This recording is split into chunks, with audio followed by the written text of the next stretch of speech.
আজকের এই ক্লাসের মধ্যে আমরা সূরাতুল ইখলাস ভালো করে বানান এবং রিডিং শিখে নিব। চলুন শুরু করছি। সূরাতুল ইখলাস মাক্কিয়াহ।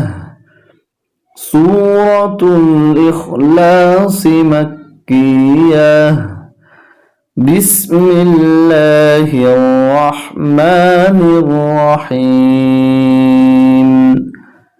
بسم الله الرحمن الرحيم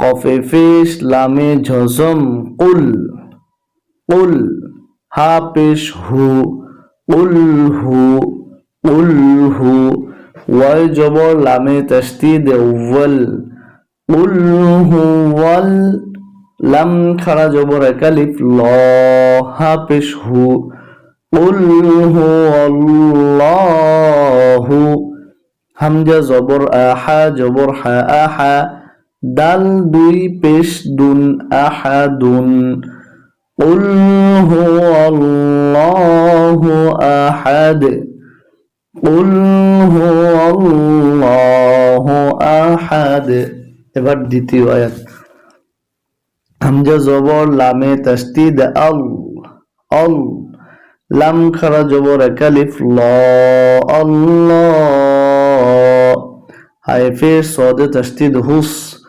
আল্লাহুস সদ জবর সামিম জবর মা সামা দাল পের দু সামাদু আল্লাহুস সামাদ قل هو الله أحد আল্লাহু সামাদ।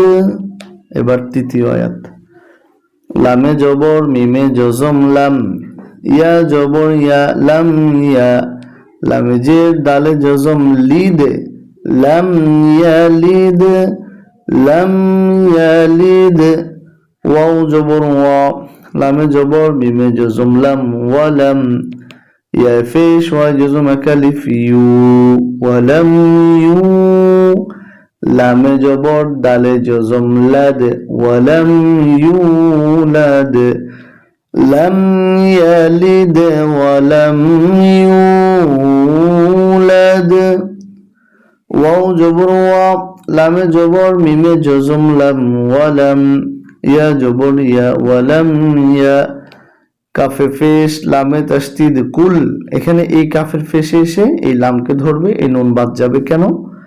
কারণ দেখুন জজম আর তাসদীদ একসাথে এসেছে, তাই জজমওয়ালা হরফটা বাদ দিয়ে তাসদীদওয়ালা হরফটাকে ধরতে হবে। ওয়ালাম ইয়াকুল লাম জবর লা হা উল্টা পেশ একালিফ হু ওয়ালাম ইয়াকুল লাহু কাফ ফেশ কুফা ফেশ ফু কুফু ওয়াও দুই জবর ওয়ান কুফুয়ান হামজা জবর আহা জবর হা আহা দাল দুই পেশ দুন আহাদুন থামে যেলে এখানে উচ্চারণটা হবে আহাদে ওয়ালাম ইয়াকুল লাহু কুফুয়ান আহাদ। এবার পুরো সূরাটাকে আমরা একবার রিডিং পড়ে শেষ করব।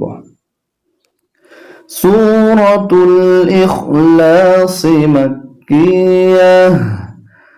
بسم الله الرحمن الرحيم قل هو الله أحد قل هو الله أحد الله الصمد لم يلد ولم يولد ولم يكن له كفوا أحد صدق الله المولانا العظيم وصدق رسوله النبي الحبيب الكريم